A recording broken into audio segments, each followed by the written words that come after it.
Hello everyone. तो आज का केमिस्ट्री में टॉपिक है आदर्श विलयन। तो जो विलयन प्रत्येक सांद्रण पर राउल्ट के नियम का पूर्ण रूप से पालन करते हैं आदर्श विलयन कहलाते हैं। इससे पिछली वीडियो में आपने राउल्ट का नियम पढ़ा था। तो जो प्रत्येक सांद्रण पर राउल्ट के नियम का पालन करेंगे आदर्श विलयन कहलाएंगे। फिर आदर्श विलयन के लिए दो लक्षण हैं। उदाहरण जैसे पहले तो उदाहरण होता है आदर्श विलयन कौन कौन हो सकता है। बेंजीन और टॉलुइन का विलयन आदर्श विलयन होता है। अब इसके लक्षण में पहला क्या है, घटक विलयन को परस्पर मिलाकर आदर्श विलयन बनाने में एंथैल्पी परिवर्तन का मान शून्य होता है। अगर हम घटक को मिला के जो विलयन बनाएंगे उनमें एंथैल्पी परिवर्तन जीरो। एंथैल्पी एक टाइप से ऊर्जा होती है, तो ऊर्जा परिवर्तन शून्य होगा, अर्थात ना तो ऊष्मा उत्सर्जित होगी और ना ही अवशोषित होगी। इस प्रकार एक आदर्श विलयन के लिए डेल्टा एच का मान जीरो होता है एंथैल्पी में परिवर्तन। नंबर 2 है घटक विलयनों को परस्पर मिलाने से प्राप्त आदर्श विलयन का कुल आयतन घटकों के आयतन के योगफल का, देखिए इसमें योगफल के बराबर होता है। इस प्रकार मिश्रण के आयतन का मान शून्य होगा, डेल्टा वी बराबर जीरो। अब हम दूसरा टॉपिक पढ़ेंगे अनादर्श विलयन। तो ऐसे विलयन जो राउल्ट के नियम का पालन नहीं करते हैं उनको कहते हैं हम अनादर्श विलयन।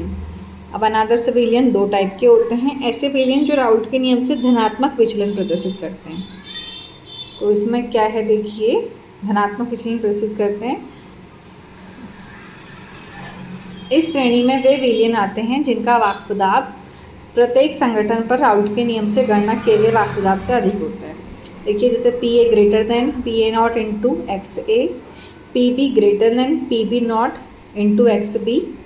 तो यानी कि जो घटक का वाष्प दाब बड़ा है तो कुल विलयन का वाष्प दाब भी PA प्लस PB से बड़ा होगा। जैसे एग्जाम्पल जल और मेथनॉल का विलयन। अब इसका ग्राफ देखिए। शुरू में देखिए जो XA घटक है वो पूरा का पूरा फुल विलयन है, तो उसका मोलेंस 1 है और XB का 0 है। तो देखिए इसमें PA0 0 है, PA0 मैक्सिमम है। अब धीरे धीरे A की मात्रा कम हो रही, 0 हो जा रही है XA, और B की मात्रा स्टार्टिंग में 0 है, धीरे धीरे बढ़ के XB 1 हो रहा है, उसमें XA 0 हो जा रहा है। तो इन सब में देखिए डॉटेड लाइनें थी पर ग्राफ उभरे हुए हैं धनात्मक विचलन। अब दूसरा समझते हैं वे विलयन जो राउल्ट के नियम से ऋणात्मक विचलन प्रदर्शित करते हैं। तो इस टाइप में क्या होगा, जिन विलयनों का वाष्प दाब किसी संगठन पर राउल्ट के नियम द्वारा वाष्प दाब से कम होता है।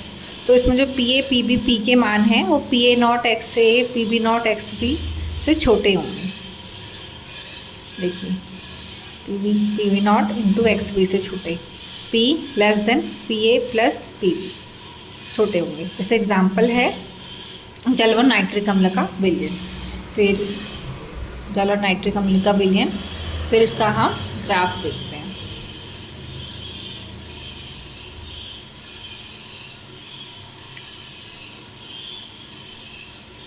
तो ग्राफ में देखते हैं। देखिए इसमें क्या है, शुरू में XA की वैल्यू 1 है, मतलब पूरा घटक A होगा, B 0 होगा। धीरे धीरे अब क्या हो रहा है, घटक A की वैल्यू 0 की ओर जा रही है और घटक B की वैल्यू 0 से 1 की ओर जा रही है। उस वाले में देखो धनात्मक का ग्राफ उभरे हुए थे, धनात्मक विचलन है डॉटेड लाइन से ऊपर, और ऋणात्मक में क्या होगा, ग्राफ नीचे को है, डॉटेड लाइन से नीचे को है, तो ऋणात्मक विचलन दिखा रहा है। बाकी सेम ही है, बस फर्क किसी का है, धनात्मक और डॉटेड लाइन से उभरे हुए हैं, यहाँ पे नीचे को दिखा रखे हैं। तो ये हमारा ऋणात्मक विचलन का होगा, राउल्ट के नियम से ऋणात्मक विचलन का।